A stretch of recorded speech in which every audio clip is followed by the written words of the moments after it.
श्रद्धा और सबरी परिवार के सभी सदस्यों को मेरा नमस्कार। आज आपको साईं बाबा के समाधि मंदिर से जुड़ी एक ऐसी विशेष बात बताने जा रहा हूं जो आप सुनेंगे तो हैरान रह जाएंगे।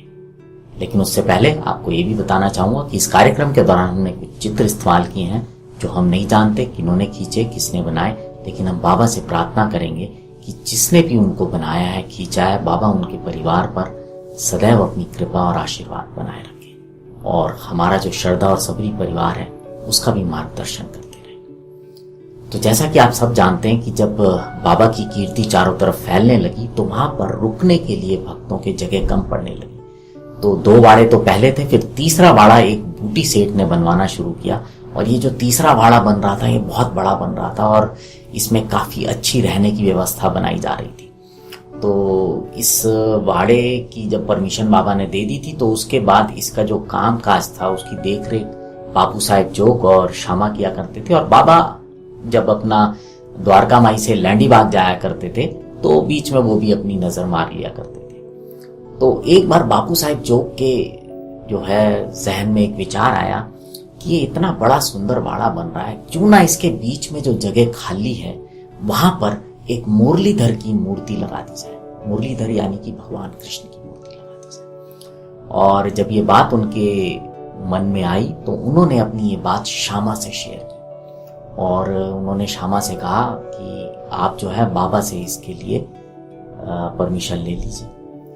तो जब बाबा लैंडी बाग जा रहे थे तो श्यामा ने उनसे पूछा कि बाबा ऐसा विचार आया है कि ये जो बीच में जगह खाली है इसमें क्यों ना एक मुरलीधर की मूर्ति लगा दी जाए।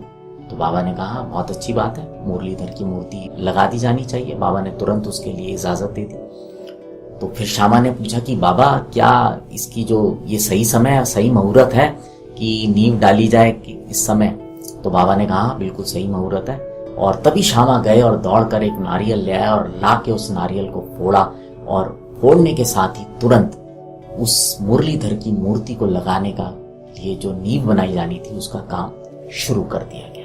जब मुरलीधर की मूर्ति की जब चर्चा हो रही थी, श्यामा, बापू साहेब जोग और बाबा जब कर रहे थे तो उसी समय बाबा ने बोला कि जब ये वाड़ा बनकर तैयार हो जाएगा ना तो हम सब लोग मिलकर इसमें रहेंगे और बड़ी सुख शांति से यहाँ पर जो है बातें किया करेंगे, रहेंगे।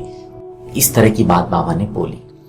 तो बूटी साहब जो कि बहुत बड़े सेठ थे, जब ये वाड़ा उस जमाने में बन रहा था तो इसकी कीमत करीब 1 लाख रुपया उस जमाने के हिसाब से खर्च हुआ था उसमें, जो कि बहुत बड़ी रकम होती थी। लेकिन तभी जो था एक विचित्र सी घटना घटी कि बाबा का स्वास्थ्य जो है ना वो अचानक ही बिगड़ने लगा और ऐसे लगने लगा कि बाबा जो है ना अपना शरीर त्याग देंगे। इस बात से बूटी सेठ बहुत दुखी थे।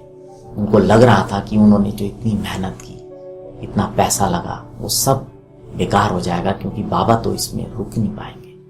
और बड़ी मन जो था बहुत विचलित था इस बात को लेकर। लेकिन बाबा ने जो उनके आखिरी शब्द थे कि मुझे इस वाड़े में रखना, ने बूटी साहब को बहुत ही शांति दी, सांत्वना दी। और देह छोड़ने के बाद बाबा के उस शरीर को वहां पर रखा गया जहां पर मुरलीधर की मूर्ति की स्थापना होनी थी।